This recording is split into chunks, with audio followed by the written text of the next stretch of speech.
Morning students, मैं इस्माइल से प्रभा आज आपके साथ एक बार फिर से उपस्थित हूँ। बच्चों, आज हम अध्याय 6 केंद्र सरकार का अध्ययन करेंगे। सबसे पहले हम सरकार का अर्थ एवं परिभाषा के बारे में जानते हैं। बच्चों, राज्य एक अमूर्त व अदृश्य संस्था है, यानी कि हम इसे देख नहीं सकते। यह एक भावात्मक अवधारणा है, यानी कि एक विचार है।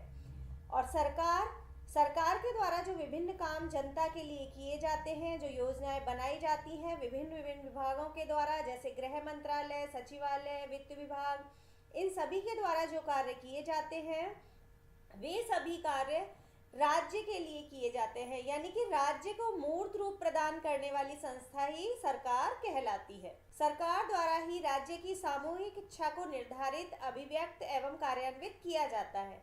इसका अर्थ है कि जो जनता की भलाई के लिए, जनता की उन्नति और विकास के लिए जो भी कार्य किए जाते हैं वो सरकार ही उन्हें निर्धारित करती है, सरकार ही उन्हें अभिव्यक्त यानी बनाती है और सरकार ही उन्हें कार्यान्वित करती है। अर्थात सरकार ही राज्य रूपी भावात्मक अवधारणा की अभिव्यक्ति है। इसका मतलब है कि राज्य एक भावात्मक अवधारणा यानी कि विचार है और जो सरकार है वो इसे अभिव्यक्त करने का एक तरीका है। सरकार ही राज्य के निश्चित भूभाग में बसने वाले लोगों की सेवा करने हेतु कानूनों का निर्माण करती है। मतलब जो राज्य में लोग निवास करते हैं उनके लिए जो कानून बनाए जाते हैं वो सरकार के द्वारा ही बनाए जाते हैं। सरकार ही उन्हें लागू करती है तथा उचित रूप से पालन न करने वालों को दंडित कर उन्हें उचित रास्ते पर लाती है।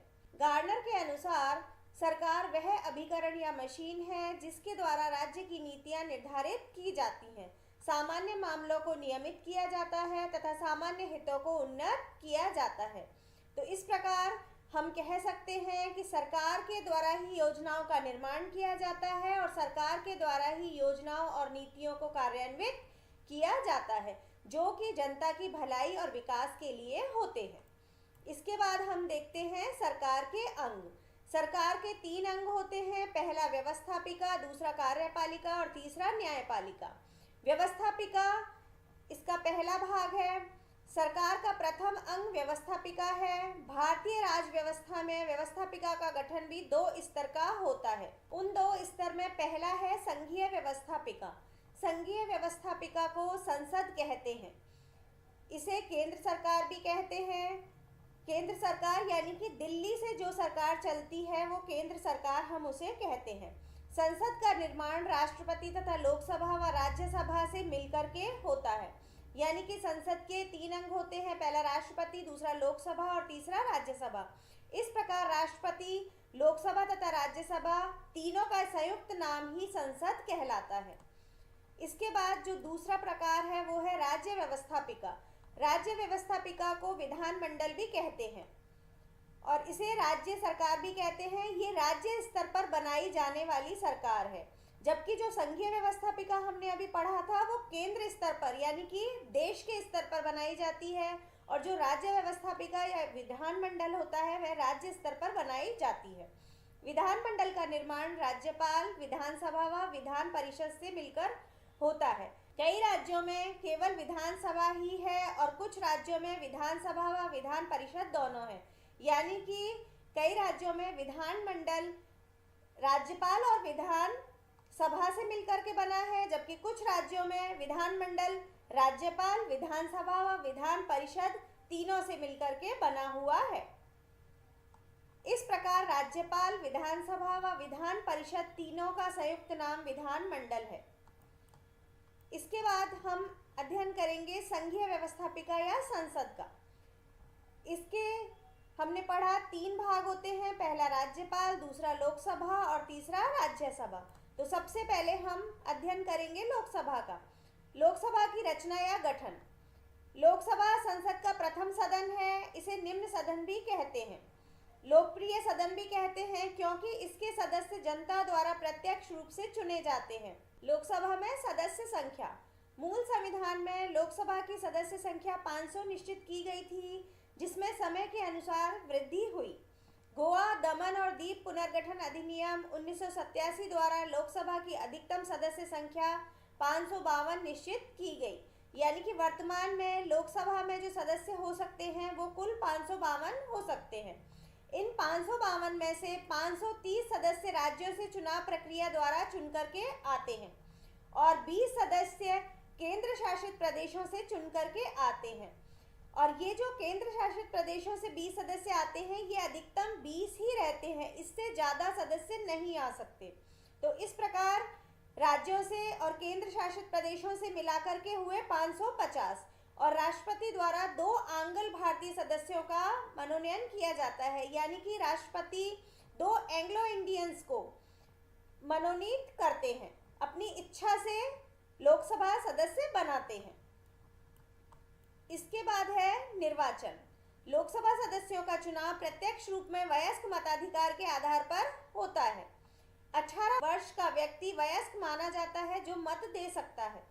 लोकसभा के सभी निर्वाचन क्षेत्र एकल सदस्यीय रखे गए हैं, यानी कि जो लोकसभा क्षेत्र है वहां से केवल एक ही व्यक्ति लोकसभा के सदस्य के रूप में चुना जाएगा।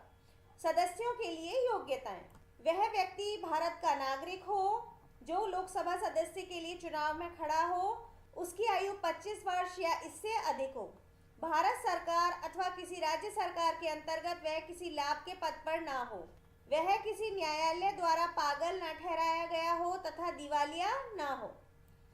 इसके बाद है कार्यकाल। लोकसभा का कार्यकाल 5 वर्ष का है। प्रधानमंत्री के परामर्श के आधार पर राष्ट्रपति के द्वारा लोकसभा को समय से पूर्व भंग किया जा सकता है, यानी कि जो लोकसभा होती है उसे भंग करने का अधिकार राष्ट्रपति को होता है, पर उसके लिए परामर्श प्रधानमंत्री दे सकता है। अभी तक समय से पूर्व लोकसभा को 9 बार भंग किया जा चुका है। लोकसभा के बारे में अगला बिंदु है अधिवेशन। लोकसभा और राज्यसभा के अधिवेशन राष्ट्रपति के द्वारा बुलाए और स्थगित किए जाते हैं। लोकसभा की 2 बैठकों में 6 माह से अधिक का अंतर नहीं होना चाहिए। लोकसभा के पदाधिकारी: अध्यक्ष तथा उपाध्यक्ष। लोकसभा के ये 2 मुख्य पदाधिकारी होते हैं, अध्यक्ष तथा उपाध्यक्ष। संविधान के अनुच्छेद 93 के अनुसार लोकसभा स्वयं ही अपने सदस्यों में से एक अध्यक्ष और एक उपाध्यक्ष का निर्वाचन करती है, यानी कि राज्यों से और केंद्र शासित प्रदेशों से जो लोकसभा के सदस्य चुनकर आते हैं उन्हीं में से लोकसभा के लिए एक अध्यक्ष चुना जाता है। अध्यक्ष तथा उपाध्यक्ष को उनके पद से हटाया भी जा सकता है यदि लोकसभा के तत्कालीन सदस्य बहुमत द्वारा उन्हें हटाने का प्रस्ताव पारित कर दें, यानी कि लोकसभा के जो सदस्य होते हैं वो अध्यक्ष या उपाध्यक्ष को हटाने के लिए प्रस्ताव पारित कर देते हैं, तो लोकसभा के अध्यक्ष और उपाध्यक्ष को हटाया जा सकता है, परंतु इसके लिए उन्हें 14 दिन पहले से सूचना देना आवश्यक होता है। संविधान के अनुसार अध्यक्ष और उपाध्यक्ष को संसद द्वारा निर्धारित वेतन भत्ते प्राप्त होते हैं। अध्यक्ष के कार्य और शक्तियां। लोकसभा अध्यक्ष के कार्य व शक्तियां निम्न हैं।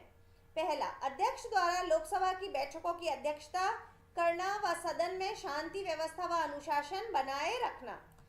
दूसरा, लोकसभा का समस्त कार्यक्रम व कार्यवाही निश्चित करना, सदन के नेताओं के परामर्श से विभिन्न विषयों के संबंध में वाद विवाद का समय निश्चित करना, ये भी लोकसभा के अध्यक्ष का कार्य है।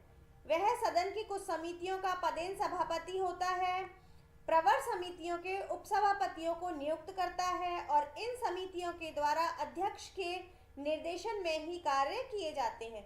अध्यक्ष ही यह निर्णय करता है कि कोई विधेयक धन विधेयक है अथवा नहीं। और 5वां है, संसद और राष्ट्रपति के बीच सारा पत्र व्यवहार लोकसभा अध्यक्ष ही करता है। तो बच्चों, इस प्रकार आज के वीडियो में हमने सरकार का अर्थ एवं परिभाषा, व्यवस्थापिका, लोकसभा की रचना या संगठन आदि के बारे में अध्ययन किया। आप इस वीडियो को देखें, समझें और अपने अनुभव मुझे बताएं। Thank you.